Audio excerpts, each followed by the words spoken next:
Hello everybody, and thank you for the possibility to take part in this Interdem session with the presentation I'm going to give you. And it's grocery shops, it's not grocery, a word has dropped in some documents. So this study is a little bit different. The contribution to social health that I will give you has a little bit different take on the issue.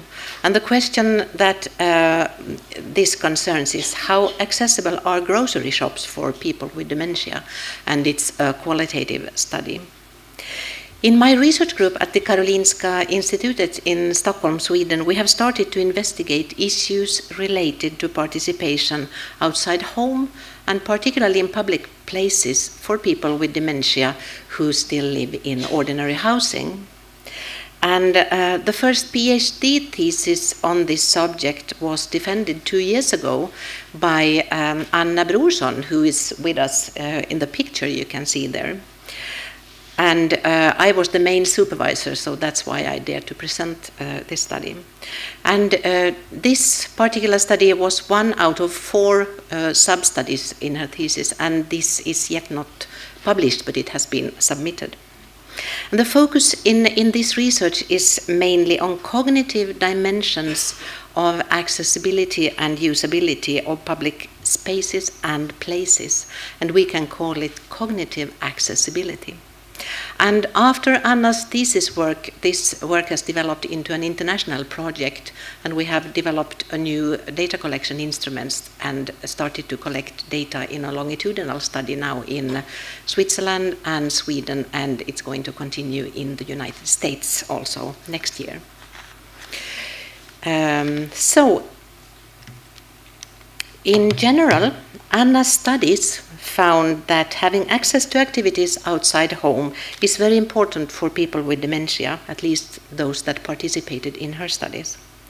And they perceived themselves as being a part of the society and being an active and independent person when doing activities in public space or outside home. This was experienced as very important as they knew that they had a progressive disease and that their condition would deteriorate, and also that their ability to perform activities outside home would be reduced in the future. However, when doing activities in public space, they experienced a lot of challenges and different problematic situations. And I will here give you some examples from one of the studies about grocery shops. And in this study, we focused very much on the specific environment. In another study, we focused more on the people with dementia and their ideas and experiences of this. And we also know that grocery shopping is a very mundane and common activity that is very important for most people, and also, of course, for people with dementia. And thereby, it also has a significant it's significant for the experience of social health. That is my belief. And the aim of this particular study was to identify and examine characteristics in the space of a grocery shop that may influence how its accessibility is perceived by people with dementia. The method that we used was a combination of photos shot in a very common type of grocery store that we have in Sweden. And then we also did focus groups with people with dementia. And so Anna shot a lot of photos before opening hours in this very typical shop.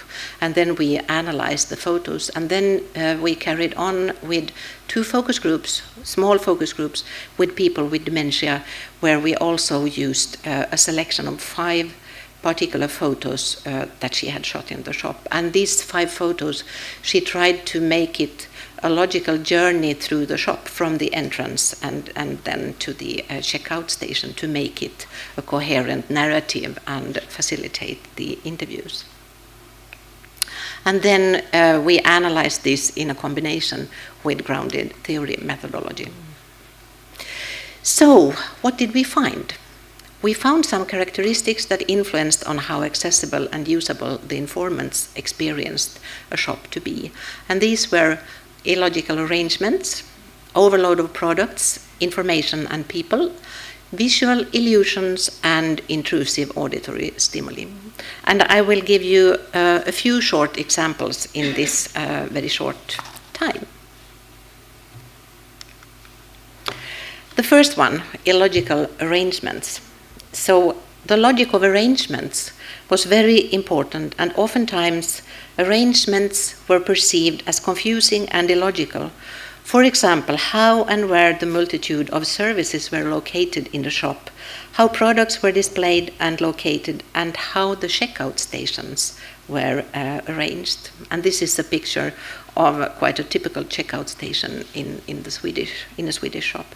And also in Sweden, it's quite common nowadays that a grocery shop don't only sell groceries, but it's also at the same time the post office and the pharmacy and so forth. So there are many combined functions in grocery shops. And also what came to the fore was that it was very confusing when some services were provided outside the checkout station. But you, for example, you should know that you needed the flowers that actually were displayed outside the checkout stations. But you didn't discover that until passing the checkout station, so it was perceived as quite confusing.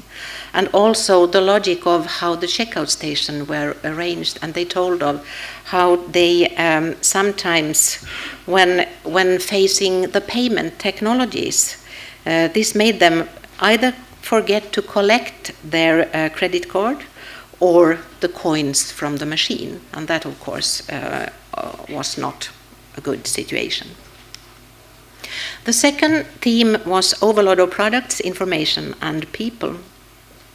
And a general experience of overload also had a negative impact on how accessible the shop was experienced to be.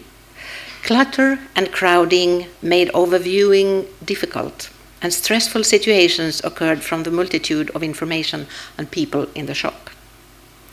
And this stress could hit them quickly and forcefully, and then every ability disappeared, they told.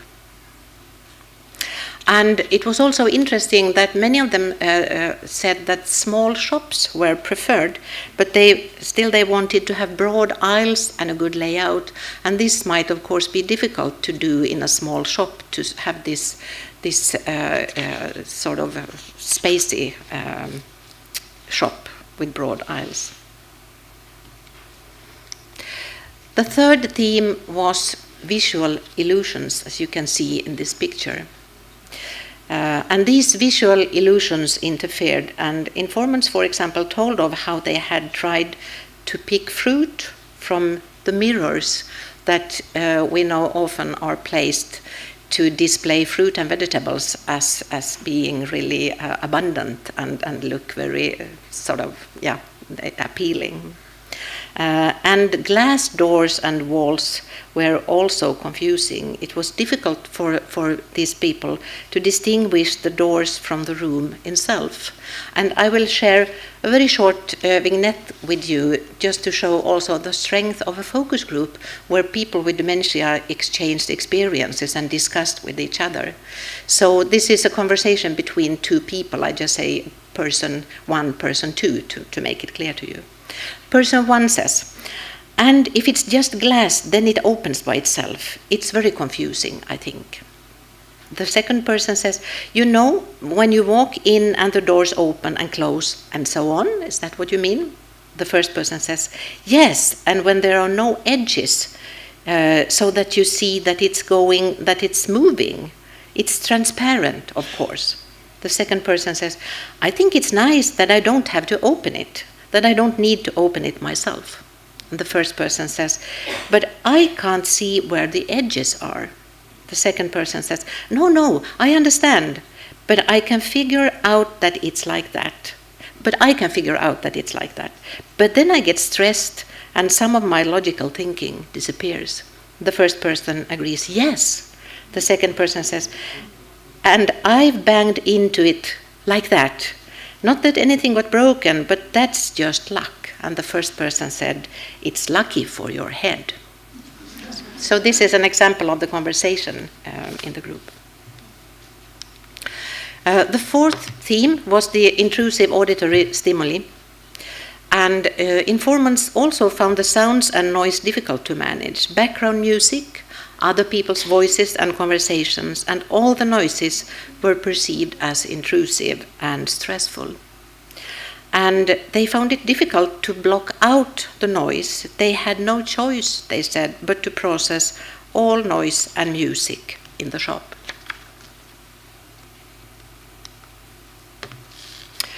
As exemplified, personal capacities in relation to the specific characteristics of the grocery shop space influenced on how accessible and usable the informants experienced the grocery shop to be. Capacity to find, to stay focused and concentrated, to meet stress, to remember, to interpret and discriminate sensory impressions through hearing and sight came to the fore as important. And so one conclusion is that characteristics of both the shop and the person need to be taken into account when supporting people with dementia in grocery shopping, as well as when designing cognitively accessible and usable public places, such as grocery shops. And Anna has some suggestions. For example, she says, why not introduce checkout stations that allow customers to take their time? That is the opposite to the fast checkout tracks. And another suggestion is to educate staff in shops to interact with customers with confusion or dementia. And I have been so glad to hear that this is actually something that is happening in some countries in UK and in the Netherlands. I didn't know that before this conference.